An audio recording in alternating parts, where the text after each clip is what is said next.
Future సిటీలో new launching venture ఒక venture తీసుకొచ్చామండి. అది కూడా రీసార్ట్ ఓపెన్ ప్లాట్స్ అండి. మనకి హెచ్ఎండి అప్రూవ్డ్ వెంచర్ అండి. మనకి రేరా సర్టిఫైడ్ వెంచర్ అండి ఈ వెంచర్ వచ్చేసి ఫ్యూచర్ సిటీ ఏదైతే డెవలప్ చేస్తున్నారో ఆ ఫ్యూచర్ సిటీకి వెరీ నియర్ బై ఉంటుందండి. మనకి ఈ Nagarjuna Sagar highway facing venture అండి. యాచారం టౌన్ పక్కలోనే ఉంటుందండి. మనకి ఫ్యూచర్ సిటీ నుంచి Amaravati road 6 line road, proposal road, greenfield road ఏదైతే ఉందో ఆ రోడ్డుకి ఈ యాచారం దగ్గర నుంచి స్టార్ట్ అవుతుందండి. మనకి ఈ ఫ్యూచర్ సిటీని ఎందుకు ఎలా డెవలప్ చేస్తున్నారంటే లాంగ్ బ్యాక్ తీసుకుంటే మనకి హైదరాబాద్ సికింద్రాబాద్ ఉండేవండి. నెక్స్ట్ సైబరాబాద్ని డెవలప్ చేశారండి. సైబరాబాద్ సిటీని డెవలప్ చేశారు.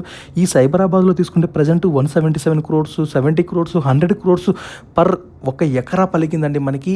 అంటే ఫ్యూచర్ దృష్టిలో పెట్టుకుని డెవలప్ అయ్యే ఫ్యూచర్ సిటీలో నెక్స్ట్ రాబోయే 20 years 30 yearsలో ఇంకా ఏ రేంజ్లో రేట్లు వెళ్తాయో మీరు ఆలోచన చేయండి. మనకి ప్రజెంట్ ఫ్యూచర్ సిటీలో అతి తక్కువ ధరలలో రేట్లు ఉన్నాయండి. మనకి ఇప్పుడు కానీ ఇన్వెస్ట్మెంట్ చేశాము అంటే మనము రాబోయే రోజుల్లో ఎక్కువ రిటర్న్స్ చూసే అవకాశం ఉందండి. ప్రజెంట్ ఈ సైట్లో బ్యాంక్ లోన్స్ కూడా అవైలబుల్ ఉన్నాయి.